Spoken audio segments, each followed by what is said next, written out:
Hey, what's going on, everyone? Welcome back to another episode of Mr. Game You Watch. Today I'm going to be reviewing Darksiders 3. Now, Darksiders is your pretty common hack and slash game. It revolves around the four horsemen of the apocalypse. Four horsemen change depending on what you believe. For the most part, it's war, death, famine, and pestilence. But famine and pestilence kind of change up, like I said, depending on what you believe and depending on, I guess, who's talking about them. For the game itself, though, however, it's war, death, fury, and strife. Now, the first game you play is war. First game was a great game. War is literally this hulking mass of a man with a sword just about twice his size. And you pretty much just run around smashing angels and demons, trying to prevent the apocalypse from happening. Unfortunately, the apocalypse does happen. Then leads us to the second game. In the second game, you pretty much find out how war is being blamed for starting the apocalypse, and death is pretty much out there trying to prove his innocence. The second game did not live up to the first game. I honestly expected to be better, especially playing as Death. You expect a giant scythe or maybe dual mini scythes and stuff like that, running around just completely annihilating things. Wasn't really the case, and the story was kind of a little weird in that game. The problem is, it's kind of like they say, when life gives you lemons, make lemonade, right? Well, it's like life gave them lemons. They made some good lemonade at first, and then they took the rest of the lemons and shoved them up their ass because they totally forgot what to do with lemons. Now, moving on to the third game, which is one I'm really here to talk about, you play as Fury. The game is far better than the second one. It kind of went back to the old roots, back to making some good old lemonade. Some issues with the game, however, are things like loading. Now, the load screens, the main load screens, stuff like that stuff's not really much of a problem. It's a few seconds maybe before you get to start playing the game again, which is great because nobody likes to just sit around waiting on a load screen. What I'm talking about is the game allows you the option to run. You can run, which really comes in handy if you're trying to get away from the bad guys. But sometimes when you're running, all of a sudden the game stops and it starts loading. And then you get a little bit farther and it stops and starts loading. And a little bit farther and it stops and starts loading again, which can get super irritating, especially if you're trying to get away from guys. I actually put some in my gameplay footage of me doing this exact thing. It's a pain because I'm trying to run through an area without fighting the guys to get somewhere else because I just don't feel like dealing with them. And they just kept loading and loading and loading, which causes them somehow the ability to catch up to you. So aggravating. So aggravating. Another thing too is the fact of this game is a little too bare, I guess. There's not enough substance to it. The whole point of this one in particular is you are hunting down the 7 deadly sins. Now that the apocalypse has started, you have to pretty much chase them down to take them out in order to help restore balance to the world. Balance between good and evil. But it happens actually pretty quickly. The world is somewhat expansive. I mean, you can go off the track a little bit. It's not really open world, I'd say. I mean, it's definitely more of a linear type format to this game. But there are other areas to explore, little side areas that really doesn't take you too long. And when you're hunting down 7 sins, I mean, it's just 7 bosses. You got 7 main bosses, I mean, you have some pretty strong other baddies out there, and you aren't really fighting angels and demons in this game. It's pretty much just creatures, all creatures of different types. You'll end up seeing them in the gameplay video after this. And speaking of the bad guys, it pretty much leads me into my next thing, which is that you are playing a horseman. You're literally playing this creature, this being that is supposed to be a complete and utter badass, just able to take on pretty much anything because they signal the end of times. But the enemies you get hit 2, maybe 3 times, next thing you know, you're dead. Like, you literally have to utilize your ability to dodge. And the problem with that is that they totally have the lock-on system set up weird. Most games you lock on and then you can switch between extra enemies. If there's more than one guy, you can switch between them by pushing left or pushing right. But in this game, you have to hold down the lock-on button while you fight. Otherwise, you can't be locked on. It's actually almost easier to just not even hold it at all. But when you're fighting like a boss, you're literally better off holding it down, because locking onto them benefits you big time. Because just trying to swing aimlessly or trying to turn and whatnot, and you have to time your dodges right at the exact time. Because if you dodge and it's not the right time, you're gonna still get hit, even though you hit dodge. It doesn't end up working out, and it's just, whoever thought of using the system that way just didn't really make any sense. The fighting itself, it was kind of bland at the beginning. It was pretty slow because you have, like I said, just the one weapon. So there's only a couple of guys, not really much shows up. After you get your secondary weapon, then things kind of like pick up. You can definitely do a lot more attacks, way more combos, and you're definitely a lot quicker with your attacks. Not saying that helps you necessarily, but it makes things a little bit better, just a little tiny bit easier. That being said, the game's not necessarily easy, because I mean, I don't like playing games on easy modes. I don't like easy mode. I will, at the very least, go to like normal. Usually I won't start off with hard or very hard, you know, just because I want to experience the game and stuff. On normal, I mean, I've been playing games like my whole life, and I was getting my ass kicked quite often. Like, quite often in this game. Provides a challenge, I guess.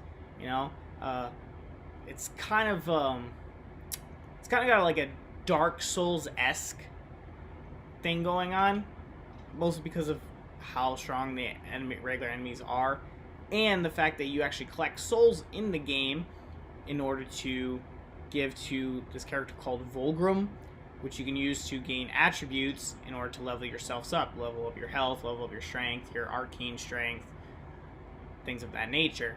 You can also use it to purchase items, stuff like that. Like I said, kind of Dark Souls-esque, especially because if you die, you lose your souls, but you can go right back to the area you were at in order to recollect those souls. And then, of course, you can collect items in order to upgrade your weapons. You have a slot on your weapons for an enhancement. You can also upgrade those too. Pretty much just make the weapons and yourself stronger. They benefit both factors there. Now, the game, I'm gonna be honest, it's not great. Great. It's also not bad. It's really like, if you just want a game to kill things, just go out there and kill things, seriously, I would recommend it. Yeah, all in all, it's a pretty good game. I mean, I've gotten, like I said, all 3. I've played all 3 now, and once 4 comes out, I'll be getting that one too. I will be. Is it worth $60 that, you know, games come out as? Probably no. I would say, like, they dropped to like 40. It's a $40 game. It's not a $60 game. You know, it's not, you know, God of War or Red Dead Redemption or this. I mean, Spider-Man. The most recent Spider-Man game was great too. You know, it's none of those games. It's not, and it doesn't have as much, like I said, substance to it. It really doesn't. It's pretty straightforward, pretty common, your regular old hack and slash game. But I mean, if I had to give it an overall score out of 10, I would say probably a 6.6. I mean, if you want to be funny, a 6.66. You know, but honestly, try it out. If you haven't played them yet, start with 1. Try to find 1. I am not 100% sure if it's available for PS4. You might have to maybe get it for PS3 if you have one, or Xbox 360. don't think it's like out for the newer systems, but you can get the definitive edition of Darksiders 2. So, you know, just look, stick around. Like I said, I'm going to be providing gameplay. You're going to see some things like the boss fights, stuff like that. Pretty much decide for yourself. Does this game actually look like a game that you would enjoy? Do you enjoy these hack and slash games? And totally let me know in the comments. Let me know what you think, either of my review or of the game. If you want to give me a follow, if you want to subscribe, whatever you want to call it, to me, feel free. If you have your own channel, let me know. I would love to check it out. And I will see everybody next week. I will be doing Far Cry New Dawn next week, so look out for that one, and have a good day, everybody.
What is it?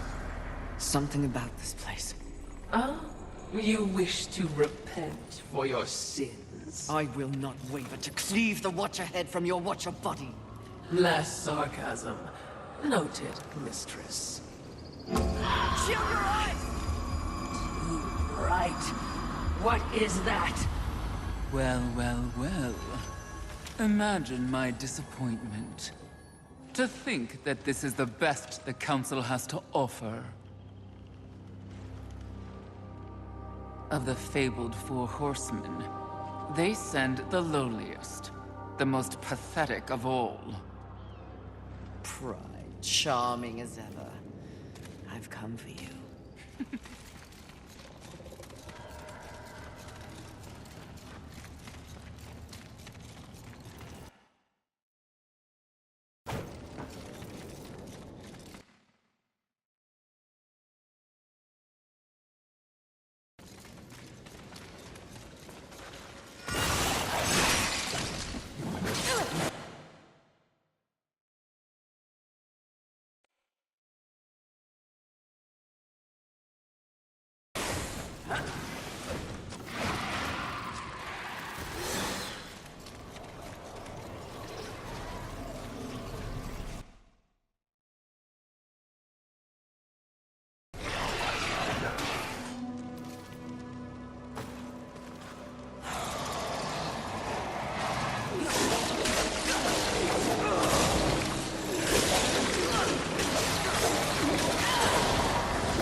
Easy, child, easy.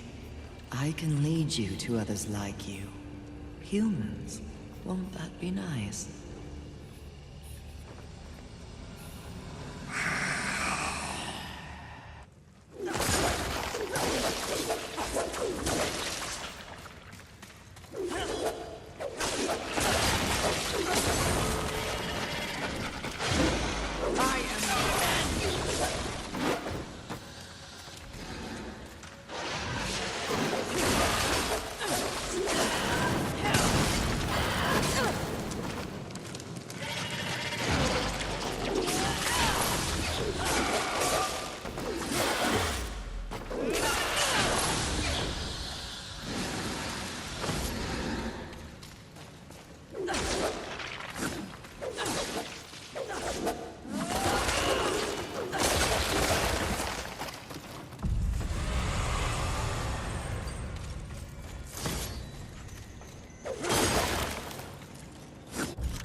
Good eating. This will be fun for both of us. As you wish. Farewell.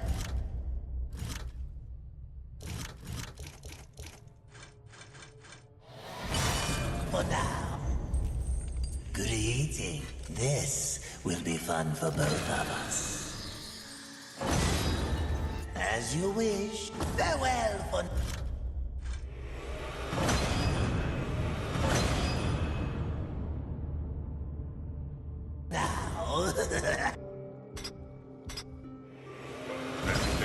possible, but now you're even deadlier. Interesting. All right, let's see what I can do for you. Interesting. Best and blessings to you, Fury.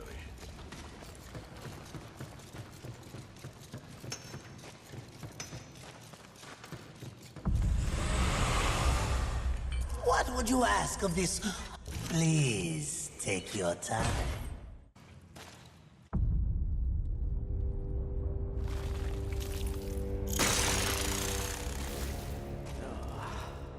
Fury. Fantastic. Your day of reckoning is at hand, Sloth. You will be judged in...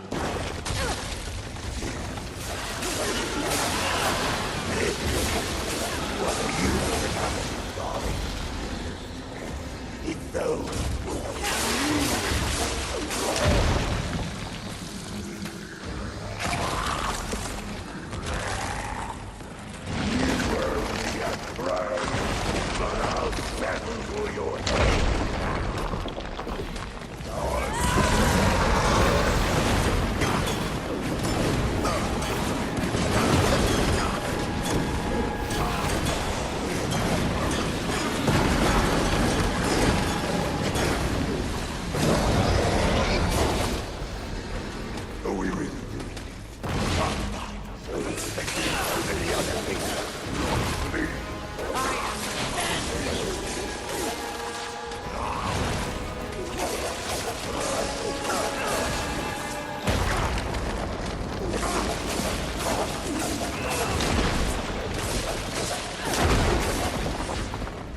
Your battle with avarice proved you value your mission above material possessions. You are ready for stronger tools of destruction. Another toy for me to play with. You're far too generous. The Storm Hollow. Use it wisely.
Do you know what that art is worth?